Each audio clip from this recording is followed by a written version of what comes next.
উম্মতেরা শোনো, আমরাও যে কলমা পড়লাম ওই আসওয়াত সেই কলমা পড়লো। আসওয়াত কলমা পড়ে আল্লাহর নবীকে এত মোহাব্বত করলো। আল্লাহ রাব্বুল আলামিন, আকাশের মালিক আল্লাহ রাব্বুল আলামিন বলছে, রে আসওয়াত শুনে নাও, আমি আল্লাহ রাব্বুল আলামিন তোমার জন্য যত জান্নাত রয়েছে সমস্ত জান্নাতের দরজা খুলে দিয়েছি। জোরে বলুন সুবহানাল্লাহ। হযরত আসওয়াদ রাদিয়াল্লাহু তাআলা আনহু যখন ওই সাহাবাকে চিঠি দিল, চিঠি দেওয়ার সঙ্গে সঙ্গে চিঠিতে দেখলো বিসমিল্লাহির রহমানির রহিম ইতি রাহমাতাল লিল আলামিন। ওই সাহাবা বলছে, রে আসওয়াদ, তোমার জন্য সব খোলা, তুমি যেতে পারো, তোমার জন্য আর বাধা নাই। যে আমার হাতে যে পাওয়ারফুল সার্টিফিকেট এসে গেছে, আমি আল্লাহ রাব্বুল আলামিন কি সাক্ষী দিব কাল কিয়ামতের ময়দানে। আজকে যদি তোমাকে আমি এইখানে আটকে দেই, কাল কিয়ামতের ময়দানে না জানি আল্লাহ রাব্বুল আলামিন আমাকে জান্নাতের রাস্তা জানি যেন আটকে দেয়। দেখুন কি ঈমান, তার ঈমানের পাওয়ার দেখো। শুধু কথা, শুধু একটা চিঠি, যে চিঠিটা পাওয়ারফুল রাহমাতাল লিল আলামিনের। তো সেই জন্য আমি শুরু লগ্নেই বলছি যে ঈমান, যার ঈমান ভালো তার সব ভালো, যার ঈমান ভালো না তার কিছুই ভালো না। সে আল্লাহর নবীকে বিশ্বাস করতে পারে, মুখে করে, অন্তরে না বাবা, অন্তরে না। যে আল্লাহর নবীকে সঠিক মোহাব্বত করবে সে দাড়ি কখনো সেজবে না গো, খারাপ পান না।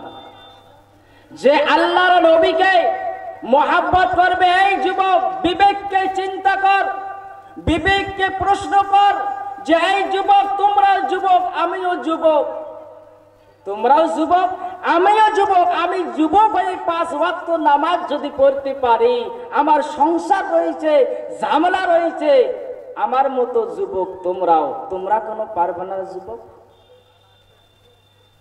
তোমরা কেন পারবে না? তোমার মতো যুবক অফিসে কাজ করে, নামাজ ছাড়ে না। তোমার মতো যুবক আর্মি মিডিয়াতে কাজ করে, ইঞ্জিনিয়ারিং কাজ করে, নামাজ ছাড়ে না। তা নিজের বিবেককে প্রশ্ন করো যে বিবেক তুমি কি করছো? নিজের বুদ্ধিকে বলো যে এই বিবেক, এই ব্রেন, আমি কোথায় আসি আর কোথায় যাব আর আমার কি হবে যদি আল্লাহ রাব্বুল আলামিনের হাবিব জনাবে মুহাম্মদ রাসূলুল্লাহ সাল্লাল্লাহু আলাইহি ওয়াসাল্লাম কাল কিয়ামতের ময়দান যদি বলে যে আমার উম্মত না, এই আমার যুবক, পায়ে হাত রেখে বলে যায়, রে যুবক, জান্নাত যাওয়ার কোনো রাস্তা থাকবে না, জান্নাত যাওয়ার কোনো রাস্তা থাকবে না। এখন হয়তো কিছু যুবক উঠিয়ে যাবে, ওটা আমি জানি, এটা মরুচের ঝাল। এটা কি? এটা ঝাল। কার কারণ? যে আমার নবী জনাবে মুহাম্মদ সাল্লাল্লাহু আলাইহি ওয়াসাল্লাম কে মহব্বত করা কতখানি প্রয়োজন, যে আমরা কি রাস্তায় আসি আর আগামীতে কি হব। হযরতে আসওয়াদ কালা আসওয়াদ হয়ে যদি দুনিয়ার বুকে জান্নাতের সুবাসারাত পায়, আমরা তার নবীর উম্মত, আমরা তো পাওয়া তো দূরের কথা, আমরা নামাজটাও পড়তে জানি না, আমরা নামাজটাও পড়তে জানি না। নামাজ পড়ে সেজদা হয় না, সেজদা করে রুকু হয় না, আত্তাহিয়াত না, দরুদ শরীফ হয় না। দোয়া কুনুত তো যদি বলেন, দোয়া কুনুত যে কয়টা ওয়াও বলতে পারবেন কি? কয়টা ওয়াও দোয়া কুনুতের? পারবেন না। তার কারণ আমার শিক্ষা কোনো আগ্রহ নেই। আর যত ভুল মওলানা বলে ধরতেছি আমরা, যত ভুল আলেমদের ধরতেছি, তোমরা শুনে রাখো, তোমরা শুনে রাখো যুবক, তোমরা শুনে রাখো আমার বাবারা, আলেমদের ভুল তো ধরা তো দূরের কথা, তুমি যদি 3 চিল্লা লাগাতার লাগাও, 3 চিল্লায় বেলাও, জীবন চিল্লা যদি দাও, এই একটা আলেম 12 বছর থাইকা পরে বুখারী শরীফ পড়ে যে জ্ঞান অর্জন করেছে, তুমি জীবন চিল্লা যদি লাগাও, এই আলেমের জুতা টানা যোগ্য তোমার হবে না, এই আলেমের জুতা টানা যোগ্য তোমার হবে না। আজকে তুমি আলেমের ভুল ধরো, কত নিচু চলে গেছে আমার নবী বলছে এটাই যে আমার উম্মতেরা শুনে রাখো, আমি চলে যাওয়ার পরে যে দুটো জিনিসকে আঁকড়ে ধরতে পারবে, কিতাবুল্লাহ আর আমার মুখের বাণী হাদিস, এই দুটো জিনিসকে যদি আঁকড়ে ধরতে পারো, রে যুবক বলছি কান খুলে শুনে রাখো, আমি নবী মুহাম্মদ সাল্লাল্লাহু আলাইহি ওয়াসাল্লাম গ্যারান্টি দিয়ে যাচ্ছি যে তোমার কোনো শক্তি নাই, এই দুনিয়ার পক্ষে কোনো শক্তি নাই যে তোমাকে এই ইহদিনাস সিরাতাল মুস্তাকিম থেকে একটু দূরে সরিয়ে দেয়। কথা কোন ঠিক না বেটি? এখন আসুন, এখন মূল উদ্দেশ্যে চলে যাই। হাসেন আলী সাহেব বক্তা, বক্তব্য আপনার হবার সময় হয়ে গেছে, আপনি স্টেজে তাড়াতাড়ি করে আসুন। হাসেন আলী সাহেব, আপনি কোথায় আছেন? আপনি তাড়াতাড়ি করে স্টেজে আসার জন্য চেষ্টা করুন, আপনার সময় হয়ে গেছে।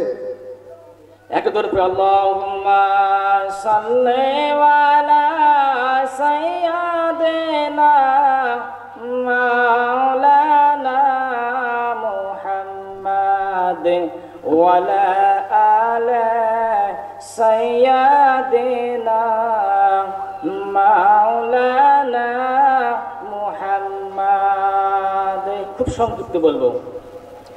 হযরত আসওয়াদ এখন আল্লাহ নবীর সাহাবা যখন এই সিটিটা ওই বিশ্ব সুন্দরী নারীর বাবাকে দিল, তখন ওর বাবা সিটিটা পড়লো, সিটিটা পড়ে দেখে রাহমাতাল লিল আলামিনের।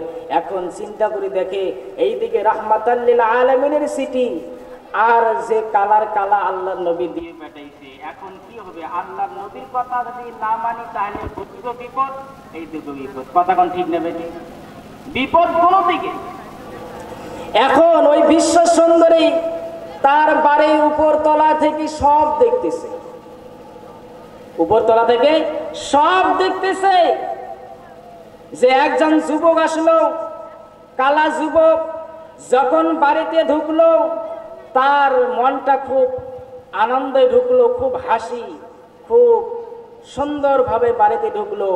আর যখন চলে যায় তখন কি হলো? মুখটা অন্ধকার, হাসি নেই, কিচ্ছু নেই। ওই যুবক আবার ঘুরিয়ে চলতেছে। আমার বন্ধুরাই, আমার বাবারা, হযরত আসওয়াদ রাদিয়াল্লাহু তাআলা আনহু যখন ওই সুন্দরী যুবতীর বাবাকে চিঠি দিলেন, সুন্দরীর বাবা যুবককে বললেন, আসওয়াদ রে আসওয়াদ, শোনো শোনো, এই বিয়ে কখনো আমি বাপ হয়ে তোমার হাতে আমার কন্যাকে তুলে দিতে পারবো না। একদম অস্বীকার করে দিল। কি করলো? একদম অস্বীকার করে দিল। আমার বন্ধুগণ, আমার ভাইয়েরা, যখন এই কথা বলল, হযরত আসওয়াদ রাদিয়াল্লাহু তাআলা আনহু মুখটা অন্ধকার হয়ে গেলেন, তারা হাসি মুখে নেই। আমি এখন আল্লাহর নবীর মুখে কি জবাব দিব? আল্লাহর নবীর চিঠি আমার কাছে এত দামি, আমি আল্লাহর নবীকে কি বলবো? ওই টপ করে ওই সুন্দরী যুবতী উপরতলা থেকে নিচে চলে আসলো। জোরে বলুন সুবহানাল্লাহ। ওই সুন্দরী নারী এসে তার বাবাকে বলেন, আব্বাজি একটা কথা জানতে চাই। আব্বাজি বলে, কি মা? বলো বলো। যে একটা যুবক একটু আগে আসলো, মনটা খুব সুন্দর, হাসি তামাশা করে আসলো। আমার আব্বারে, এখন ওই যুবকটা কি হয়ে গেল? আপনি কি বললেন? বুঝতে পারলাম না। ওই যুবক অন্ধকার মুখ নিয়ে চলে গেল, ব্যাপার কি বুঝতে পারলাম না।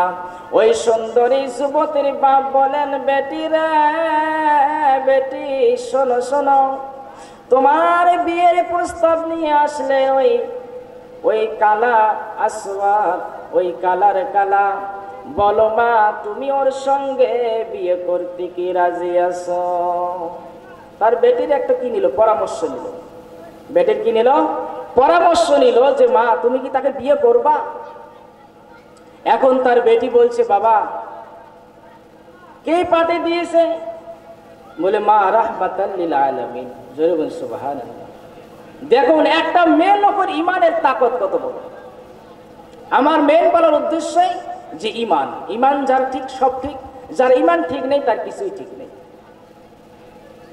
ওই এখন সুন্দরী মেয়ে এখন বলল যে বাবা রাহমাতাল লিল আলামিন পাঠিয়ে দিয়েছে, তাকে তুমি কি বললা? বলে মা এই বিয়ে আমি হতে দিব না। বলে বাবা এ কি করলা, এ কি করলা বাবা? আল্লাহর আরশ পর্যন্ত কাঁপিয়ে উঠতেছে। বাবা তুমি একটা কাজ করো বাবা, আমি বিশ্ব সুন্দরী হয়ে, আমি সুন্দরী যুবতী হয়ে ওই আসওয়াদকে বিয়ে করার জন্য আমি রাজি হয়ে গেলাম। জোরে বলেন সুবহানাল্লাহ। এখন মা বিয়ে তো হবে ঠিক আছে জানি, কিন্তু বিয়ের দেনমোহর কি হবে? দেনমোহর তো দেওয়া লাগবে, তাই না? এখন বলল যে মা এই বিয়ের দেনমোহর আল্লাহর নবীর চিঠি, আল্লাহর নবীর চিঠি। তাহলে আমার বলার উদ্দেশ্য এটাই যে একজন মহিলা, এই মহিলার ইমানের পাওয়ার কত বড়, আর আসওয়াদের ইমানের পাওয়ার কত বড়। আমরা যে কলমা পড়ছি লা ইলাহা ইল্লাল্লাহ মুহাম্মাদুর রাসূলুল্লাহ, ওই একই কলমা আসওয়াদ পড়েছে লা ইলাহা ইল্লাল্লাহু মুহাম্মাদুর রাসূলুল্লাহ। ওরা কলমা পড়ে জান্নাত